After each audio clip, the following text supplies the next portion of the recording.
we have taken a strategy of how do we make this feel very personal to a large amount of donors. And we keep getting responses back. Thank you so much for making this for me. Welcome to the EverTrue Innovators podcast, where we meet the innovative voices behind the ideas moving fundraising forward. Welcome to the Innovators podcast. I'm Madeline Turner, joined today by my co-hosts, Hannah Davis and Keith Manieri. Hannah, Keith, riddle me this. How do you turn career movement data into engagement opportunities? By meeting alumni at the right moment? Exactly. Using Signal and ThankView, WKU turned career insights into personalized alumni outreach that increased engagement and recognition. Let's hear from Western Kentucky University, winners of the Alumni Engagement Excellence Award. My name is Erica Gunn. I, of course, work at WKU. I've been here about 12 years. So I started in admissions and then found my way to philanthropy and alumni engagement.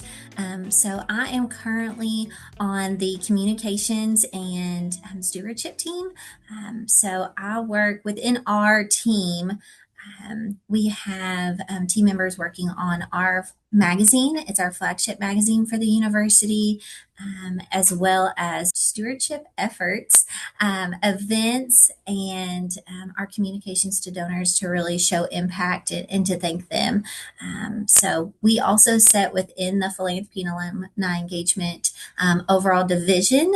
So I'll pass it to Laura for that side of the house. Right. I'm Laura Smith. I have been at WKU for about 12 years as well. I came on the alumni team, but have extensive experience in the nonprofit world. So I always wanted to come back to WKU, and here I am. I work on the alumni engagement side. My primary responsibilities are in career development, volunteer management, council management, and all other things as assigned.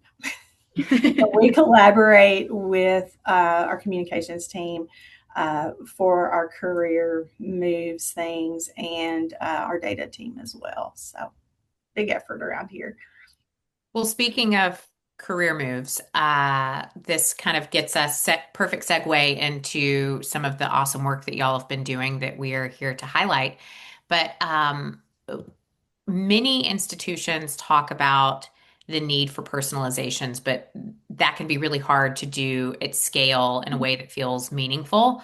Talk to me about how your team found a creative way to use career move data as a trigger for highly relevant outreach to your alumni. Would love to know about your approach to that strategy and what results you've seen so far. Eric, do you want to start out? Sure. So through our partnership with ThankView, we have monthly calls. And so we were walking through opportunities, different lists, things like that. And the opportunity of using career moves is something that came about. And so we started looking at how we personalize that. And make it manageable at the same time, because that can be tricky. But really looking at, and we wanted to focus on a lot of those core groups who are having career moves, those young alumni. How do we reach them in a way that is connecting with them on something outside of maybe how we normally connect with them? So recognizing them is a really good way to do that in their everyday life. And so that was helpful to us, as well as the that retiree segment. That's a huge milestone, and we wanted to make sure we were capturing that as well. So it became a way to really recognize what our constituents are doing and how they're progressing through life and making changes. And so it became something that we thought, this is a really good opportunity and a really unique way to connect with them about something that they're doing. So between our different teams, it took us a few times to figure out what works and looking at the metrics too that helped to see, okay, who's opening this and maybe where is it not as effective. So, because Laura's team and Laura, they film every video personally. So we really wanted to make sure we were honing in on the ones that gave us our best chance of connecting, as well as recognizing them in close to real time as we could.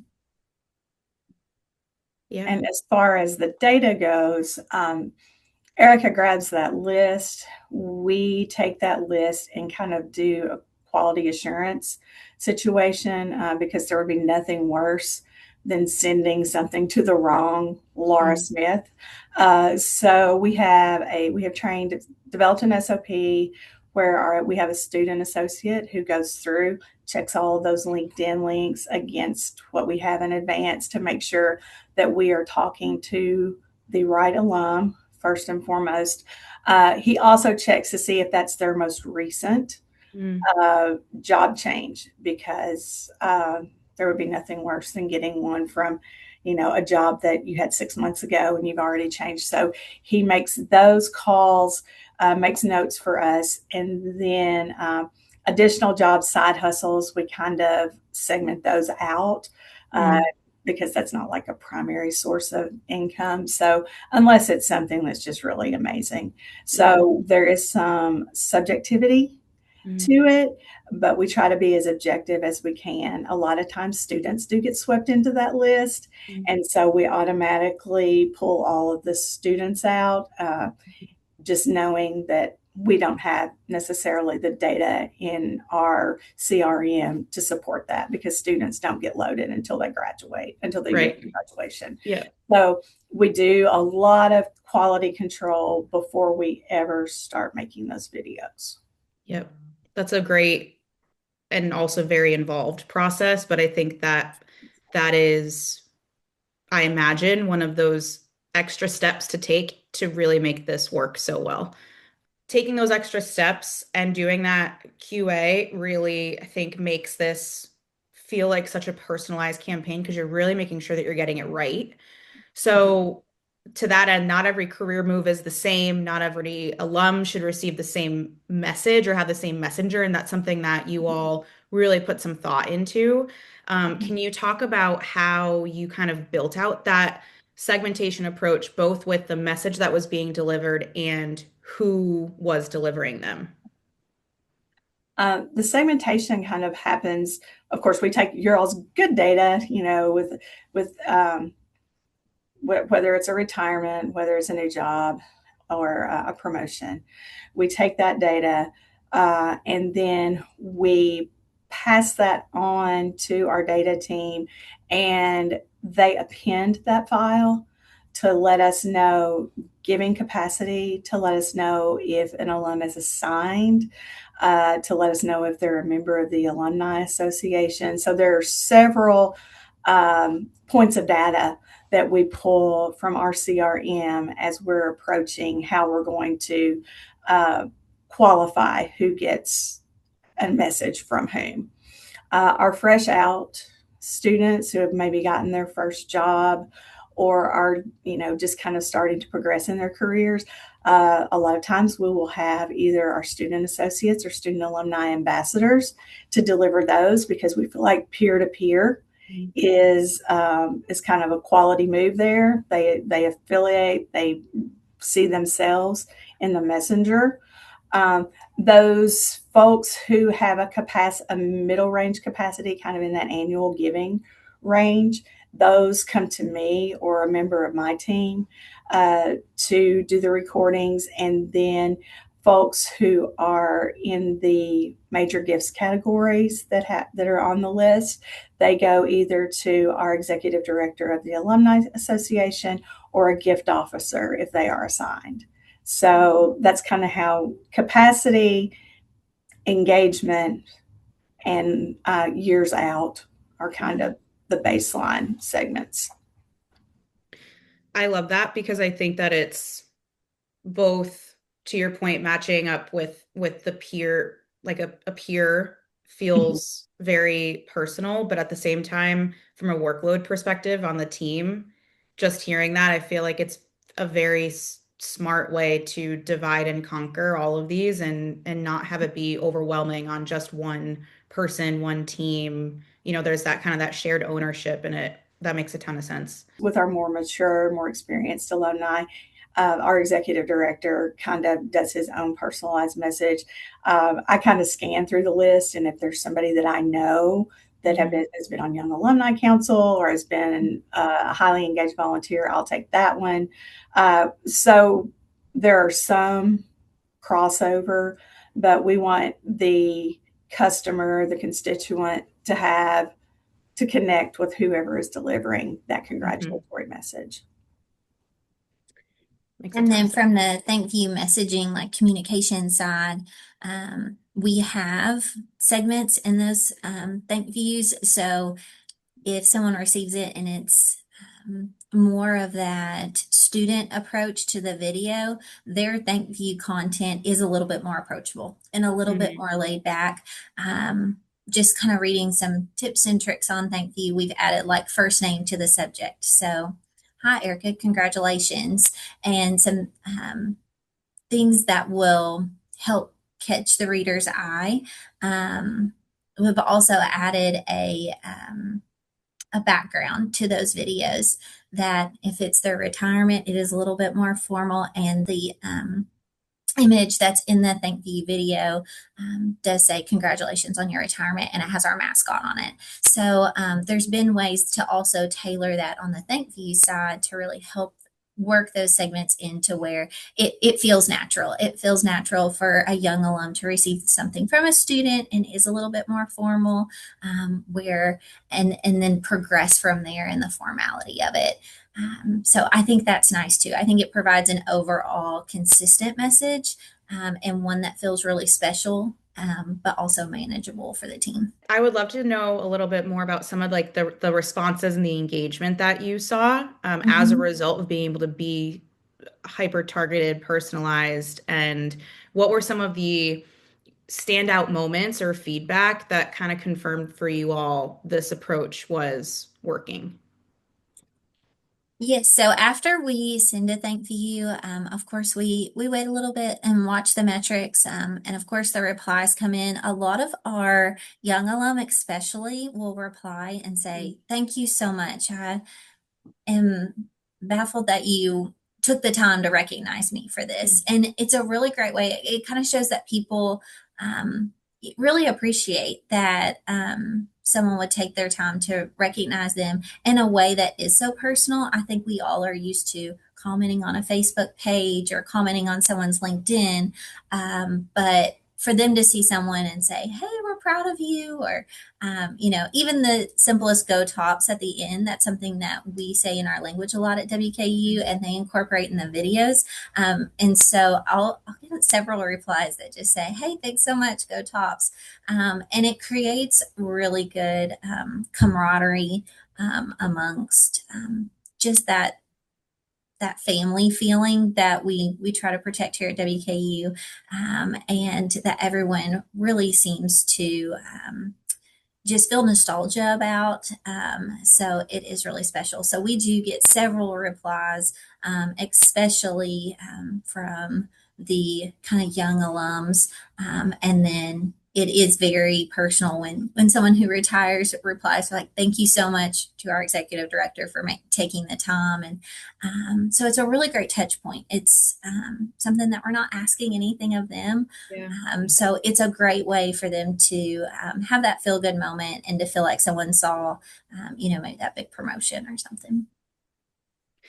Yeah, and education's obviously such a big part of your career moving forward. It's where you kind of get your jumping off point, where and I feel like being able to connect back to that is also just a good kind of reminder for them as well of this is kind of where I got my start. I've always liked the what you said about how you're not asking anything of them. I've always loved hearing about campaigns that are celebrating career moves because I just think it's such a neat touch point, and it kind of, having come from that fundraising background, sometimes you're always trying to figure out a way to have it feel like you're not only asking at all times. And so I think this is a great way to be able to celebrate them, celebrate your constituents, and hopefully provide some feel good moments for them too of wow, they notice, they care, they're still invested in me even though I'm no longer a student here and haven't been a student here for quite some time even too. I think that's great. The only thing that we do include, and correct me if I'm wrong, Erica, is you can update your information, like an Mm, opportunity to click and update their contact information. The thing we run into is we have so many folks on that list that are still using their topper email. mm, And so sometimes we will get oh, I'm using my Gmail account now, or so we will get some data yeah, returned that we can then share with our data team. yeah. That's amazing because having clean data is always the hardest thing, making sure you have the right contact information and everything. And Mhm. um, it's just an approachable way too for them to provide that back over to you all, I imagine, just because it's kind of, hey, we're celebrating you. We want to keep celebrating you, so we want to make sure we can get in touch with you. I think that's a great way to message it. And one of the things that we have just done with this last group, um, not the March group, but Yeah. the one before. We've been running some tests. We've been uploading all of our contacts in the notes portion of our CRM.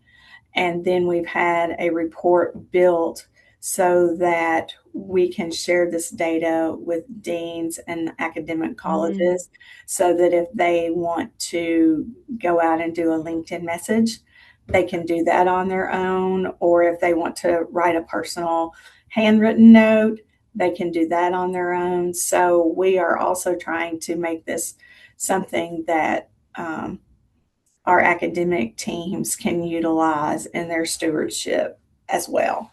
yeah. That's amazing because that it makes it nothing feels siloed in that way then. It's kind of the information's being shared across the internal teams that could really benefit from having it too, which is great. So, I know one of our deans, when she received her deanship here at WKU, she received a personalized handwritten note from the dean of her undergraduate. And she was like, I want to replicate that Yeah, for my alumni. So that's kind of what sparked that next step of loading that data in and then having a customized report on the other side so that yeah. we can pull by college. I love that. That's something that I think takes it the step further just beyond something that's owned by fundraising teams and is more so really focusing on the relationship overall with the institution. How, I guess, from that, jumping off of that a little bit, from a team perspective or cross team perspective, how has this strategy kind of changed the way that you think about using data overall to guide engagement moving forward? It has encouraged us to be personalized in our work, but also find ways um, to help that process move as smoothly as possible. Mm, Um, you know, last career moves, I think we had over 800. So that is a heavy lift, especially for a team our size. And if you would have asked me a year ago if if that was even possible, I would have been like, no, that's going to take us forever. So it's really made us challenge if this is working, how do we create those processes? And also, how do we make sure that not just it isn't just a thank you that we send, but we continue with that information in other ways. And so, like Laura said, the deans can also get that list. It's also a great list for us to review and just thinking about committees and who to reach out to for things happening on campus. There's been times I've seen a name on that list and been like, hey, they would be great in this opportunity over here. I wonder if they know about that. So it's a really great way to um, make personalized stewardship work for us in a way that's manageable, and that we can really um, provide the donors the best experience at a really high touch point. Mm. So we've personalized even more of our videos in other avenues besides career moves because we see how well that career moves is working. And ultimately, it makes our donors feel that each video was made just for them. And sometimes Mm. that is the case in career moves. That's definitely the case. But in other thank views, we have taken a strategy of how do we make this feel very personal to a large amount of donors. And we keep getting responses back. Thank you so much for making this for me. And it is a larger effort, but to be able to provide that experience is now kind of our most important thing, especially managing our contacts in ThankView. We want to be strategic on who we're sending these to and making sure they're at a high touch point. The thing that we don't want to happen is people be like, I get thank views all the time. It still want to make it feel personal. And so that segmentation and that process that Laura's team goes through to make sure, hey, this is the very best of the 830, and really helping us shape that list is really important. And then us being able to take it on the flip side and implement it in other ways really makes it worth that time and worth that effort that Yeah, lots of team members are putting in. So, absolutely. Um, I think that this is just overall something that a lot of folks will be able to learn from, and take some ideas. And even just, what you were saying about how the dean received a message from the dean, and it's kind of this pay it forward type motion. mhm. So in that kind of regard, what advice would you give to other teams who want to take an approach like this, whether it's with career moves specifically or one of those other highly personalized campaigns, for overall donor or alumni engagement? Looking back, what would you say are takeaways that you've learned, and then things that you'd encourage others to look into when approaching this? Um, First of all, review that data. Um, when Erica brings it over and we do all the validation and everything, review it, kind of be extra um, careful, I guess. Mhm. Know that it's going to take time. Um, One of the things that we are trying to do is speed up the process. But when you get the data and then you do all this validation and it's a part time student that's doing that, it takes a while. So we may be a month to sometimes three, even out from the time that we get the list until it deploys. But we can continuous process improvement is vital. Mhm. And I feel like knowing, as Eric has explained, that the outcome and the fact that our constituents feel seen for something besides giving their time, treasure, or talent, they're just getting just an acknowledgement that, hey, we see you're doing great things. Um, that outcome is worth the time and effort. We are very blessed that we have a studio that Mhm. we can film in, but you can do it just like we're doing here today and sit at your desk and just roll through them. But one thing that I think, and I don't know, Erica, if this helps us, are we still segmenting our sends by, we have a different send for each. Mhm. So Yeah. that makes a difference too. So I segment my list that I send to her by promotion, by new job, and by retirement. Mhm. And so having those pre-built instead of throwing them all into one thank you, I don't know all of that terminology, but I Mhm. think that helps too if when we can get those to her and she can upload those in a more strategic way and we're not having to do cross-referencing again.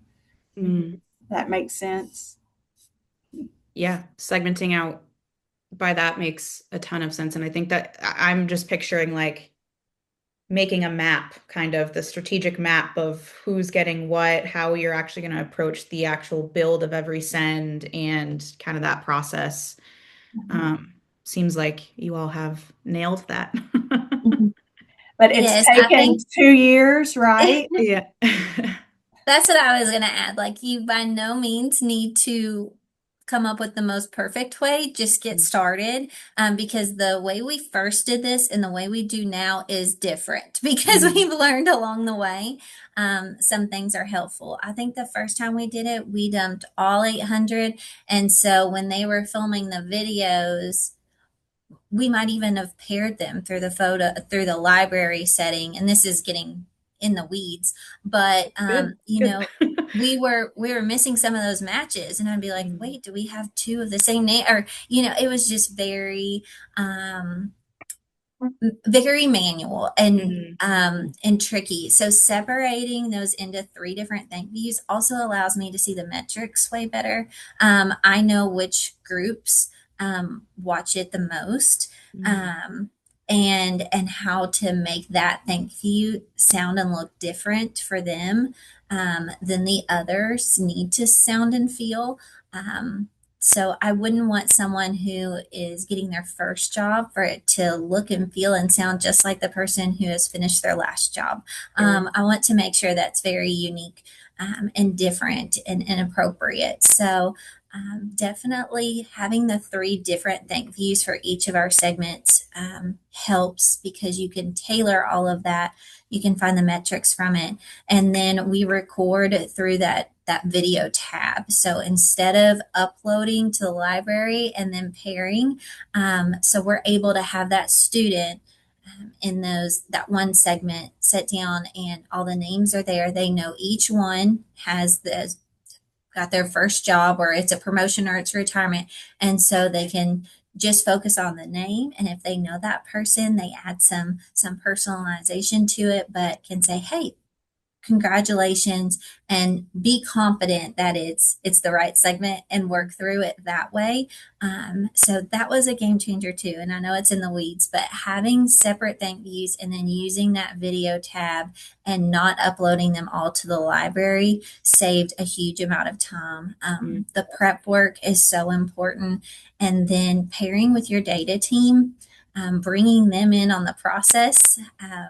So that was a later ad for us too, but having them build support and build reports that support this work, and then helping us get that information into our CRM so it can work for us down the road in other ways, has been a game changer. So I think sometimes we try to say, hey, all we need are these couple people and we're going to tackle this project. But if you really bring in that data side of things, I'll never forget our data person looked at me and she's like, I can make this way easier. And I was like, oh, well, thanks. And it just, sometimes you don't mean to silo, but you try to Yeah. say, hey, I don't want to bother anybody. We're going to try to get this done. But the moment you can bring people in who are going to make this process, um, even better as far as the impact that it has and that pre-work especially, now we can hopefully get them out quicker and we can use it more for our recognition and other things that we do